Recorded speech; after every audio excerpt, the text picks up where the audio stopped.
Ahora, un tema peliagudo. Ujú. España, potencia colonial, herencia de lo que aquí llamamos hispanofilia, Ujú. con todo el tema de la supremacía blanca, del racismo, del desprecio por los países colonizados. ¿Cuánto ha perdurado esto a pesar de? España intenta, el Estado español intentó como una recomposición con el tema de la cumbre iberoamericana que acaba de fracasar estrepitosamente, ¿no? Pero Así es. siempre, bueno, presidida por el rey Exacto. y siempre bajo esa impronta neocolonial. ¿Cómo Eh, tú piensas el tema sí, sí, no, en no. función de la Lo transformación? tengo pensadísimo y te agradezco que lo coloques en el debate porque es un tema que tiene algo de tabú e incluso en el propio caso español de desconocimiento. Empiezo con una fórmula que va a sonar a broma y es broma y es en serio a la vez. En España, en todos los momentos históricos más importantes, podríamos decir que han triunfado los malos. Es una pequeña broma, no es una categoría moral, los sectores más retardatarios. En España no se produjo la acumulación originaria del capital.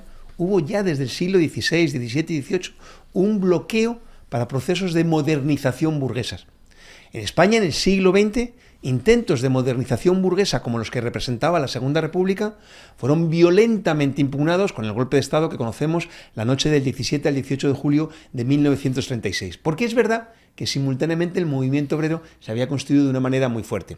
Y de hecho la respuesta al golpe de Estado no es tanto por parte de la República, al fin y al cabo una república burguesa, sino por parte del movimiento obrero, campesinado pobre, que responde en su terreno, con la colectivización, la nacionalización, etc.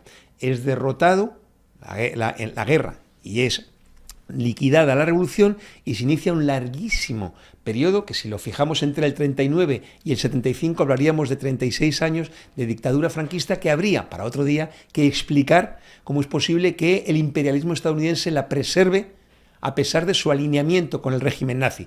Pero es fácil de entender. Obviamente el imperialismo estadounidense prefiere un régimen que ha estado alineado con el régimen nazi alemán, pero que permita la dominación burguesa en España y no arriesgarse a otras fórmulas Claro. que podían derivar, decantar en una orientación, en un proceso revolucionario. Es muy Sobre interesante. todo por la presencia de fuerzas Exacto. transformadoras. Y es muy interesante esto porque el proceso de la burguesía en España es una burguesía endeble.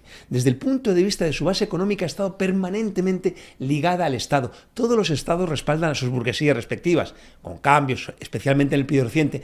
En España particularmente. Y lo formulas muy bien, Narciso, porque el invento de las cumbres iberoamericanas es algo así como la ilusión de lo que pudo ser, si es que pudo, y nunca fue. Cuando uno observa, por ejemplo, la Commonwealth, o observa, por ejemplo, el lugar que ocupa Francia desde el punto de vista de la francofonía, de todo lo que fue su imperio colonial, del cual todavía preserva algo, entiende lo que es un Estado burgués potente, con sus contradicciones. Hoy, por cierto, ambos muy sometidos a Estados Unidos. Sí.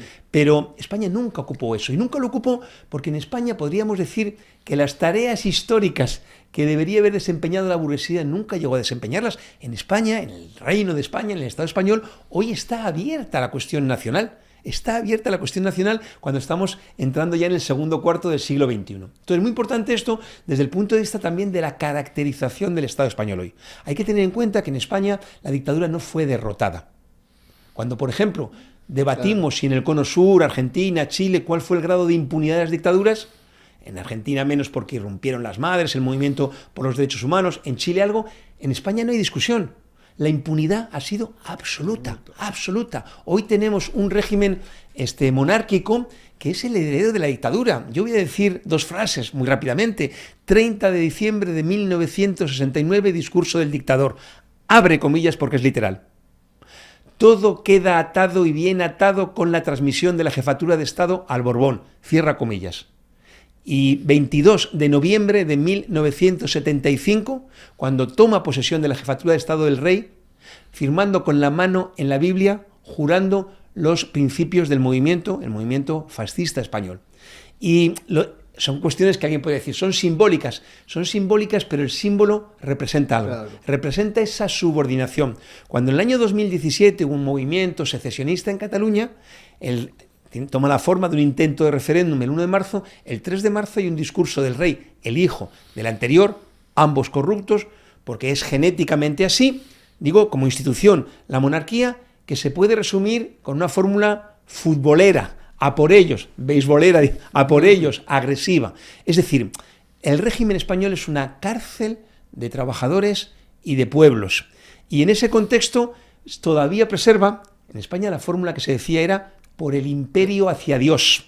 Digamos, la nostalgia del imperio perdido, que en su momento, cuando estaba incluso Filipinas, se decía bajo el imperio no se ponía el sol, porque siempre había algún momento en el territorio controlado en el que era de día por la amplitud geográfica. Bien, lo caracterizas muy bien. Las cumbres iberoamericanas, ¿qué contenido real, material, en el sentido que fueran tenido? Ninguno, anecdótico, puramente anecdótico. Incluso... Y a veces ofensivo, porque lo que le hizo el rey a Chávez. Exacto, incluso en un ostentosamente que le dijera eso un jefe de Estado por razón de sangre a un jefe de Estado resultado de un proceso democrático donde había incluso revocatorio, es una auténtica afrenta histórica. Pero hoy es aún más claro con la subordinación de España a la OTAN, a la Unión Europea, y que se percibe, porque esto no es retórico, en algo tan dantesco como la declaración que España, Alemania, Francia, Reino Unido y Polonia e Italia emiten la semana pasada de pleno seguidismo a las exigencias militares de Estados Unidos, que toman una forma que no hace falta ser muy agudo para detectar que ese aumento del gasto militar que exige Estados Unidos, que era del 2% del PIB, piden que sea el 4%, y de forma seguidista se hará, tiene una contracara en más recortes sociales, lo que nos lleva a la primera pregunta, y quizás sí cerramos el círculo de esta entrevista que agradezco tanto. Bien, un abrazo fuerte. Igualmente, quiero agradecer también la amabilidad y la hospitalidad del pueblo dominicano. Muchas veces, desde países más grandes, se desconoce, se menosprecia la historia de vuestro país. Es una historia de la que tenemos mucho que aprender, una historia de rebelión, una historia de pelea por la soberanía, por los derechos, que yo estoy seguro de que más pronto que tarde va a rendir frutos.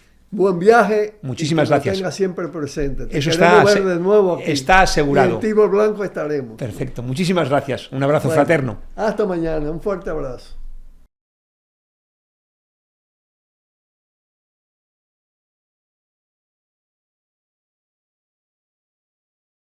Cuidado, cuidado. Tiro al blanco.